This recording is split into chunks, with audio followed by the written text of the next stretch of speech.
Interviews feel hard because they are. Your brain isn't built for them. It's wired for survival, not for calmly storytelling under pressure. And that's why even smart, talented candidates underperform in their job interviews. The good news, once you understand how the brain really works in these high stakes moments, you can work with it, not against it. I'm going to show you 18 really simple ways to do that using real psychology and behavioral science, all in very simplistic language. So let's dive right in. Part one is the pre interview prep. So let's start with what happens before the interview. Here are some cognitive science principles you should be using in your prep. One, mindset priming. So, science says how you frame an experience changes your emotions and behavior. Why does that matter? Going in scared or unsure affects your tone, confidence, and performance. So, what are you going to do? You're going to think, I'm here to solve problems. I'm here to get hired, not, I hope they like me. Reframe nerves as excitement. Number two, the power of why. Science says that purpose driven thinking improves focus and memory. Why does it matter? If you don't know why you're applying, your answers will end up sounding flat or vague. So, what to do? Be clear on why the company, the role, and why the timing for this company and role are right for you. Three, cognitive compression. So, science says the brain prefers ideas that are short and packed with value. And why that matters is interviewers tune out when you ramble on or repeat. So, what to do? Practice being brief and concise when providing your answers. Four, retrieval practice beats review. So, science says that actually speaking our answers aloud unlocks them and allows our memory to better understand them over rereading. So, why does that matter? Silent prep won't help you when you're under pressure. So, what are you going to do? Talk through your answers out loud with a mirror. Definitely practice with a friend, current or former colleague, family, or a friend, and then use an AI tool and preferably all three. Five, visual planning. So science says the brain remembers visuals.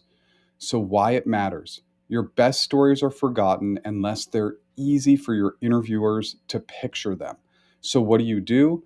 Make sure you're providing strong visuals in all your answers to create connectivity. So now let's move on to part two. These are the opening moments of the interview. So item six is first impressions are cemented fast. Science says that people make lasting judgments usually in seconds.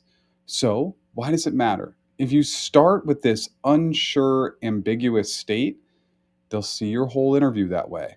What to do? Sit up, smile, speak clearly, and open with a strong answer to questions like tell me about yourself, why the company, and why we should hire you.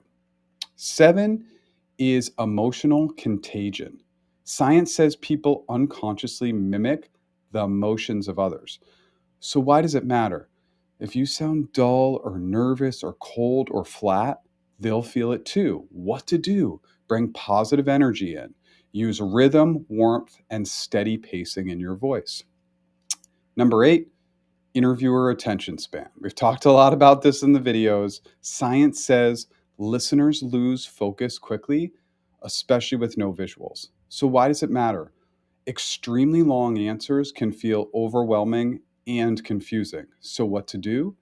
Use the mix of using strong methods like the STAR method for behavioral questions, the CFAS method for hypothetical questions, provide great visuals, and focus in on being brief and concise at the same time.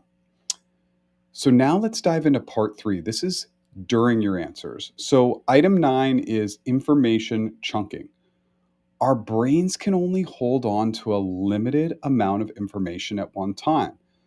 So if you share way too much information, nothing will stick. So let's get back to it. As you get into the interviews, you have to stick with using the methods.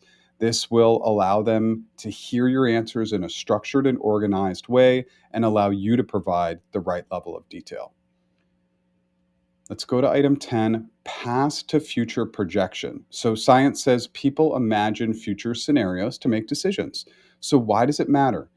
Interviewers want to know if you'll succeed in the role.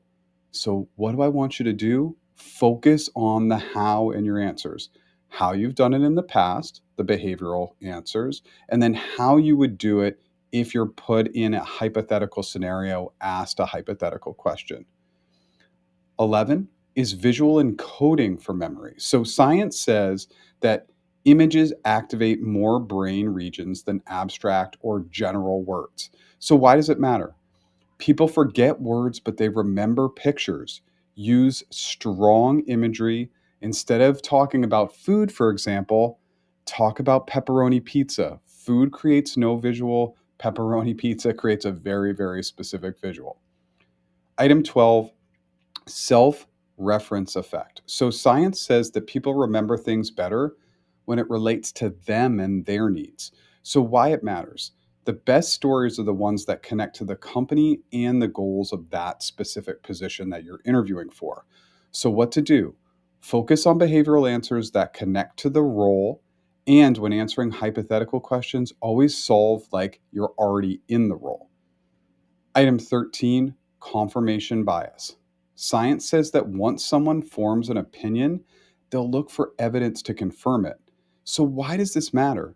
If your first answer is weak, they may view the rest of your interview through that lens. And on the flip side, if it's great, they also might review it through that lens. So, you're going to lead with your best example and nail those first impression questions, those common questions. 14, negativity bias. So, science says people remember negative moments more than positive ones. So, why does it matter? A poorly handled question like, tell me about a time you failed, can undo all your great answers. So, what to do? If you get any of these failure type questions, own the failure or mistake immediately and then talk through the actions you took to improve that situation or how you applied those learnings the next time around. Item 15, clarifying equals confidence. So, science says asking clarifying questions shows presence and control. So, why does it matter? Most people panic or guess when they don't fully understand a question. What to do? Pause, repeat or rephrase the question that's being asked of you. And when it comes to hypothetical questions, always ask clarifying questions. So, our last part, part four, is really the connecting and closing part. So, item 16 is the mere exposure effect. Science says people prefer what feels familiar. So, if you repeat your key strengths across your answers, they're more likely to stick. So, what to do? Think about your strengths. Usually, three items is great, like collaboration, leadership, ownership. And in different stories, remember to connect it back to these items. Same thing on the hypothetical side. You'll use these concepts as strong themes to show why you're a fit. Item 17, cheat sheets work. Okay. So science says that visual summaries reduce stress and improve memory. So, why it matters, candidates feel overwhelmed without a reference point. So, what do I want you to do? Prepare a one pager with your best example titles, maybe some of your key strengths, and your go to clarifying questions, frameworks, and assumptions. I've attached a card up there to watch the cheat sheet video if you need it. Number 18, the last one, the spotlight effect isn't real. We overestimate how much others notice our mistakes. So, why does this matter? One stumble is not going to ruin the interview, but could cause you to spiral if you get too much in your head. So, what to do?